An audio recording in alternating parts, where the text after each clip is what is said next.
जय श्री श्याम, जय श्री बालाजी। आइए चलते हैं बाबा के फाल्गुन मेला में। तो सभी श्याम प्रेमी बहुत हर्ष और उल्लास के साथ बाबा श्याम के मेले में चलते हैं। हम पलवल से बोल रहे हैं, डिस्ट्रिक्ट हरियाणा।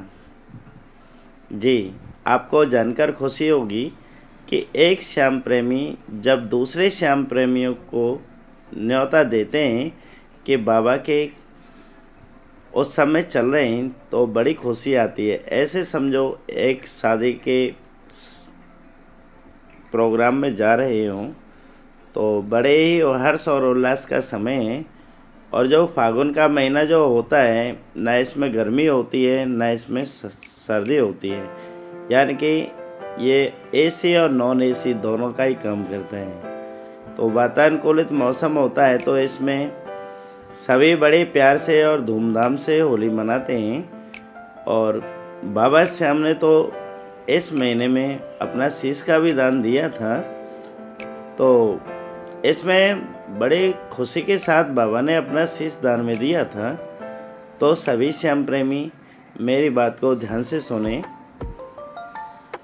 जो बाबा ने जो शीश दान में जो दिया था उसमें क्या था, ये जो 11 है इसमें बाबा ने शीश का दान दिया था, तो इसीलिए इनको शीश का दानी बोला जाता है बाबा को।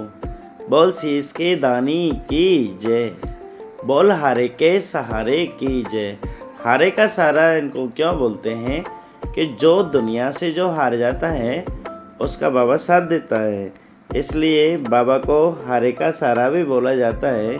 खाटू नरेश की जय, खाटू नरेश की जय क्यों बोला जाता है, इनको क्यों बोलते हैं कि जो दुनिया से जो हार जाता है उसका बाबा साथ देता है, इसलिए बाबा को हारे का सहारा भी बोला जाता है। खाटू नरेश की जय, खाटू नरेश की जय क्यों बोला जाता है।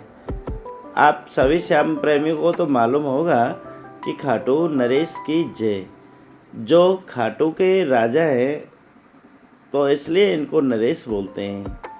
तो अब आइए आगे चलते हैं कि इनका मेला क्यों मनता है। इनका मेला इसलिए मनता है कि जब एक बार युद्ध की तैयारी चल रही थी कौरव और पांडवों की, तो ये युद्ध देखने के लिए जा रहे थे। तो रास्ते में श्री कृष्ण भगवान ने इनसे बोला, रास्ते में रोक के कि हे बर्बरीक, आप कहाँ जा रहे हो। तो बर्बरीक ने बोला कि गुरुदेव, मैं युद्ध देखने जा रहा हूँ और जो इस युद्ध में हार जाएगा मैं उसका साथ दूंगा। तो कृष्ण भगवान बोले कि युद्ध में तो धर्म और अधर्म का होता है, तो आप किसका साथ दोगे। वन की मेरे को ना धर्म से मतलब है ना धर्म से मतलब है, मेरे को तो बस जो हारने वाला व्यक्ति है उसका साथ देने का मन है मेरा। तो इसलिए बोलते हैं इनको हारे का सहारा बाबा श्याम हमारा। तो मैं सभी श्याम प्रेमियों से और जो नए श्याम प्रेमी बन रहे हैं, मैं दिल और विश्वास के साथ बोलता हूँ, जो इनको पकड़ लेता है और जो इनकी चौखट पर चले जाता है वो कभी हार के वापस नहीं आता। तो इसलिए सभी श्याम प्रेमी ध्यान से सुने कथा को, बाबा की को। तो जब कृष्ण भगवान ने बोला कि आप पे ऐसी कौन सी शक्ति है जिससे आप मतलब युद्ध को जीत जाओगे, तो जिस पेड़ के नीचे खड़े थे वो पेड़ आज भी चिलकाना धाम के अंदर है और उसमें के पत्ते हैं उनके अंदर छेद हो रहे हैं। तो इसलिए वो विशेषता है कि जब कृष्ण भगवान ने बोला कि आप पे कौन सी शक्ति है, तो जब बर्बरीक ने अपना एक बाण चलाया तो कृष्ण भगवान ने एक पत्ता अपने पैर के नीचे रख लिया।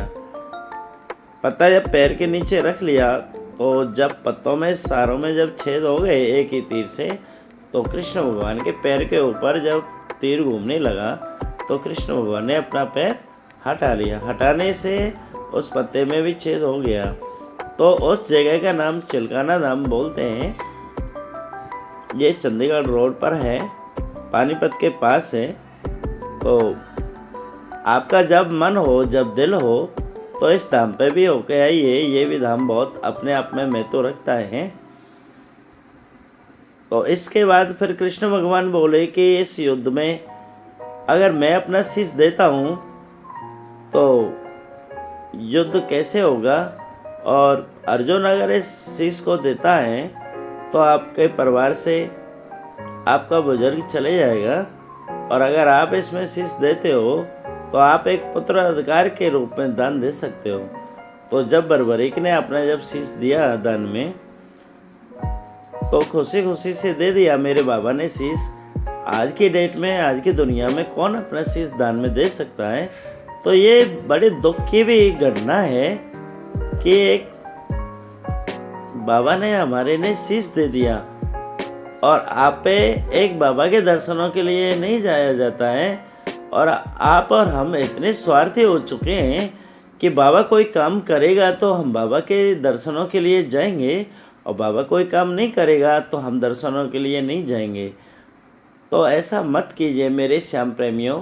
मैं लिख के और दावे के साथ बोल सकता हूँ कि जिसने इसका आंचल पकड़ लिया, जिसने इसके चरण पकड़ लिए, वो कभी जीवन में हार नहीं मानेगा। तो मेरी सभी श्याम प्रेमियों से गुजारिश है, इसको माँ मानो, बाप मानो, बहन मानो, भाई मानो, मित्र मानो, गुरु मानो, जिस भी रूप में आप इनको मानते हो उसमें मानो। और आप पे ज़्यादा समय नहीं हो बाबा पे जाने का, हर महीने का समय नहीं हो, तो साल में 2 बार तो ज़रूर जाया करो। एक तो शीश के दानी की जय पे जाया करो, यानी कि फाल्गुन महीना में, और एक बाबा देवउठनी 11 पे, जिस पे बाबा ने जन्म लिया था, उस पे जाया करो।